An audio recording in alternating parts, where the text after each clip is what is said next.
दौर में तक़दीस रिसालत के लिए तो एक फ़क़त नाम मोहम्मद से मोहब्बत की। आज का ये प्रेस कॉन्फ्रेंस आप हज़रात के जरिए से हम अपने देश के प्रधानमंत्री, गृह मंत्री और जितने भी हमारे मुल्क की सीएम हैं और जो जिम्मेदार हैं, तमाम लोगों को ये मैसेज देना चाहते हैं, ये अपना पैगाम आप लोगों के माध्यम से पहुंचाना चाहते हैं कि हम अपने नबी से और अपनी उम्महातुल मोमिनीन से बेहद मोहब्बत करते हैं। हमें हमारा ये ईमान है कि दुनिया के तमाम चीज़ों से ज़्यादा ला युमिनु अहदकुम हत्ता अकूना अहब्बा इलैहि मिन वालिदिही व वलदिही वन्नासि अजमईन। मुसलमान वही हो सकता है जो अपनी जान, अपनी माल, अपनी औलाद और अपने माँ बाप और दुनिया की तमाम चीजों से ज्यादा जो नबी से मोहब्बत नहीं करेगा वो मुसलमान नहीं हो सकता है।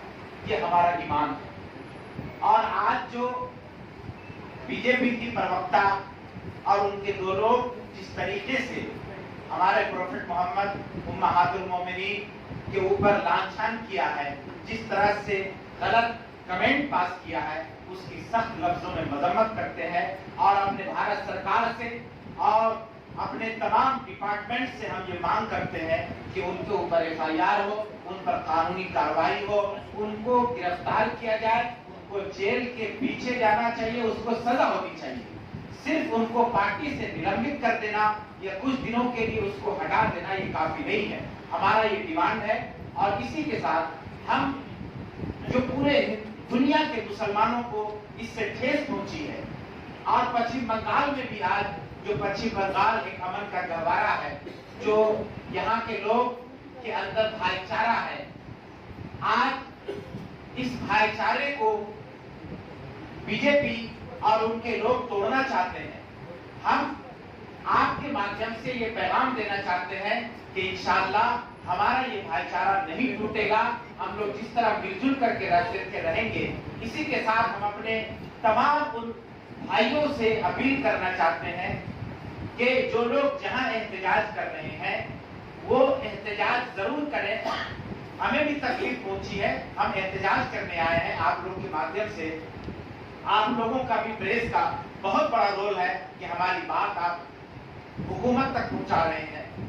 इसी के साथ मैं अपने भाइयों को भी कहना चाहता हूं कि आप एहतजाज करें, पुरअमन तरीके से, रास्तों को ब्लॉक ना करें, जिससे हमारे मुल्क के रहने वाले भाई बहनों को आने जाने में तकलीफ हो। अगर कहीं पर रास्ते में एहतजाज हो रहा है तो कोशिश करें कि फौरन वहां से हट जाएं और कानूनी तौर पर लीगल तरीके से हमें उन पर एफआईआर भी करना चाहिए। उनको कानून ने जो सजा रखा है उसके मुताबिक सजा दिलाने की हमें पूरी कोशिश करनी चाहिए। इसी के बाद मैं अपनी बात खत्म करता हूं। सना मेडिकल हॉल,